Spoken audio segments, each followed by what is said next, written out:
All right, so let's get ready for another deep dive with us today. And this one is a story that's causing quite a stir. It's all over the Americas. It's about how Latin American countries are pushing back against the U.S. and its deportation policies since Trump started his second term. Yeah, this isn't just your run-of-the-mill immigration debate either. Things are getting kind of tense on the diplomatic front.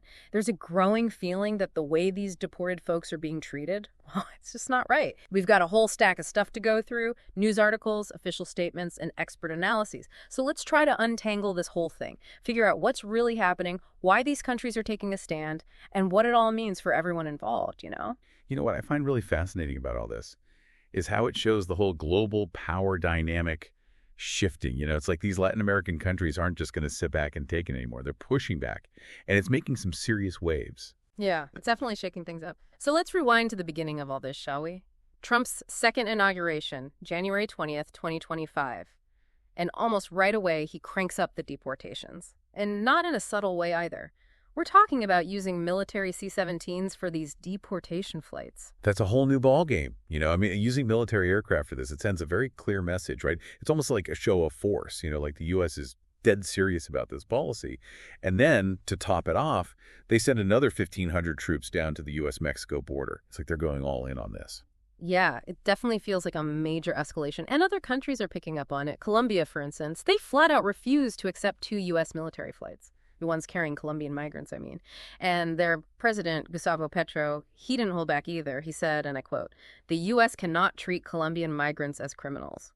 Pretty strong words, right? He's demanding humane treatment for these folks, and he's insisting that Colombia will only accept deportees if they come on civilian flights. That's a really smart move on Petro's part. It's not just a protest. He's playing a strategic game here. Remember those 15,660 Americans living in Colombia without papers? He's basically pointing that out, kind of turning the tables, exposing a potential double standard in U.S. policy. This could really change the game in future negotiations between the two countries. It's definitely a bold move. And Colombia isn't the only one pushing back. Even Mexico, who usually plays ball with the U.S. on these deportations, they refused to let a U.S. military deportation flight land. First time that's ever happened. Now, they did end up accepting other ICE charter flights.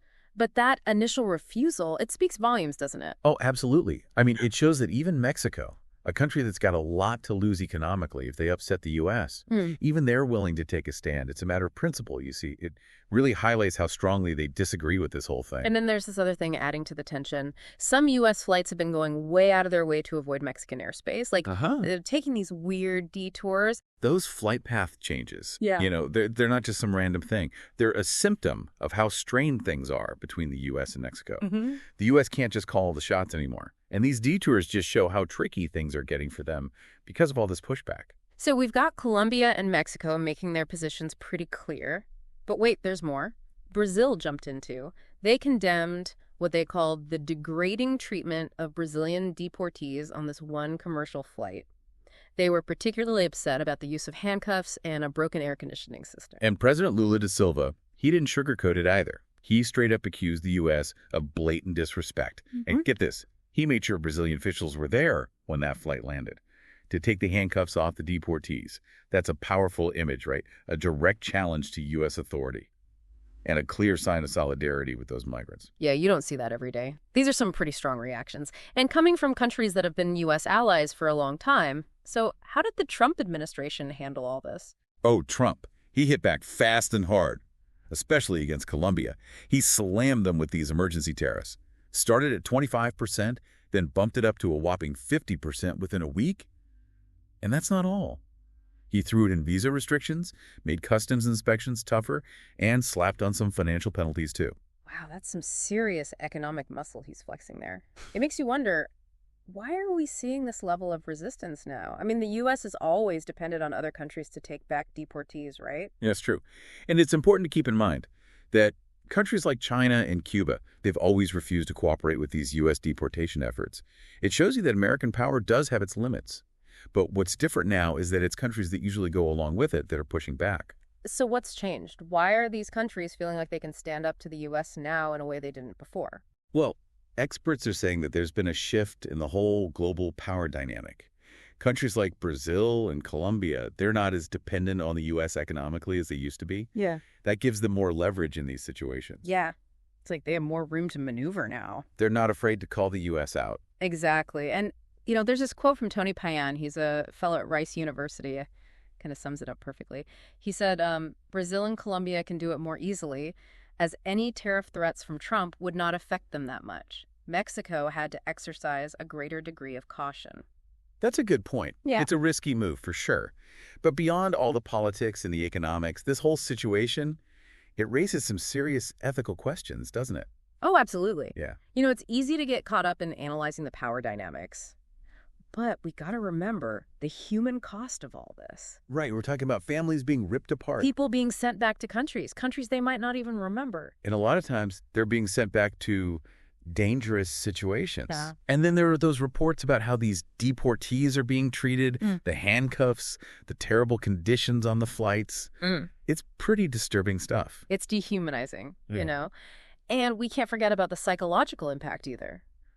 Imagine the fear, the anxiety, being forced onto a military plane, surrounded by armed guards. It's got to be terrifying. It is. And that kind of trauma, it can have lasting effects, not just on the individuals themselves, but on their families, their communities. It's a powerful reminder that behind all the headlines, all the political back and forth, there are real people whose lives are being turned upside down. That's right. What happens to these folks if these deportation agreements just fall apart completely? That's a scary thought, They could end up stuck in limbo, trapped in detention centers, facing these endless delays, total uncertainty. Yeah, that's a worst-case scenario. It is. But it's something we have to consider, especially with all this tension. So what's next? Where do we go from here? Could all this pressure from Latin America actually make the U.S. change its approach? It's possible, Maybe the U.S. will have to rethink its tactics. Maybe ease up on using those military aircraft. Yeah. Maybe set some humane treatment standards. Or actually sit down and have a real conversation with these countries. More collaborative approach. Yeah, that would be a step in the right direction. But is there a chance this could all backfire? There's always that risk. Could we see things get even worse? More isolation, more conflict, a total breakdown of diplomatic relations, maybe even trade wars. It's definitely a possibility. If the U.S. just digs in its heels and refuses to budge, things could spiral out of control. But here's the thing. This isn't just about immigration. Right. It's a symptom of something bigger. Exactly. This situation is about sovereignty, respect, the responsibility of powerful nations to act ethically on the world stage. It feels like we're at a turning point. It does, doesn't it? Like this is a real test of how these international relationships are going to work in the future. It is. It's like David and Goliath. You've got these Latin American countries finding strength in numbers. They're speaking with one voice. And the outcome of all this? We're just going to have huge implications for everyone involved. So where does the average person fit into all of this? What can we do, even if we're not directly involved in making policy? Well, I think the most important thing is to stay informed. Have these thoughtful conversations. This is a complicated situation, lots of nuances. It's easy to get caught up in all the rhetoric, all the sensational headlines. Right. We need to dig deeper. Understand the human stories behind the statistics. Think about the long-term impact of these policies. Exactly. And remember, this isn't just happening over there. Mm-hmm. It's happening in our world. Yeah. And it's our responsibility to engage with it thoughtfully, compassionately. So what can we actually do? Well, we can support organizations that are fighting for migrant rights. Yeah. We can contact our elected officials. We can educate ourselves and educate others. Those are all good ideas. Even small actions can make a difference. Speaking of which, this deep dive has been really eye-opening, but it feels like we've only just scratched the surface of this whole thing. We've covered a lot of ground, that's for sure. But there's always more to explore. And as this story continues to unfold, we'll be here, helping you make sense of it all. Because that's what the deep dive is all about. Going beyond the headlines, exploring the hidden depths, connecting the dots. And sometimes those depths can be both unsettling and enlightening. But before we wrap up, I want to leave you with one final thought to ponder. We've talked a lot about the pushback against U.S. deportation policies, but what about the root of the problem? What about the poverty, the violence, the lack of opportunity, the things that force so many people to leave their homes, to risk everything for a shot at a better life? That's the real conversation we should be having. It's not just about border security or immigration numbers. It's about tackling the underlying problems, the things that cause these waves of migration in the first place. Right. So the big question is, where do we go from here if this is a turning point? Could we actually see a more humane approach to immigration come out of this? One that puts human rights first and emphasizes international cooperation? It's possible. But it would take a huge shift in thinking, both in the U.S. and around the world. We got to move past all the fear and division and recognize that we're all connected, you know? But what if things keep getting worse? What if we end up with more conflict and isolation? More fortified borders, trade wars, diplomatic relations falling apart? Yeah, it's a pretty grim picture. It is. It's a stark reminder that the choices we make today, as individuals, as a global community, they have consequences. Right. We can't just ignore what's happening, turn a blind eye to the suffering. Absolutely not. But, this whole situation does show us that change is possible when people stand up for what they believe in. When they demand justice, when they demand accountability, it can actually shift the balance of power. That's right. And what I really hope people take away from this deep dive is a sense of agency.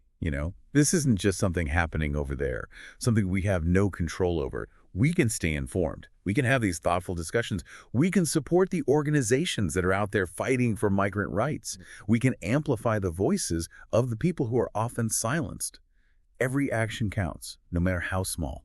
Yeah, it all adds up. It's a reminder that we're not just watching history unfold, we're part of it. We are. The choices we make today shape the world we leave for future generations. And that's what I find so fascinating about all this. It's like a microcosm of the challenges and opportunities we face as a global society. Yeah. It forces us to confront some uncomfortable truths, examine our own biases, and ultimately to ask ourselves, what kind of world do we want to live in? That's a great question. We've certainly covered a lot of ground today, but it's clear that this is just the beginning of a much larger conversation. The situation is constantly changing, and we'll be here to help you make sense of it all. As it unfolds... Thanks for joining us on this deep dive. Keep exploring, keep questioning, keep pushing for a better future.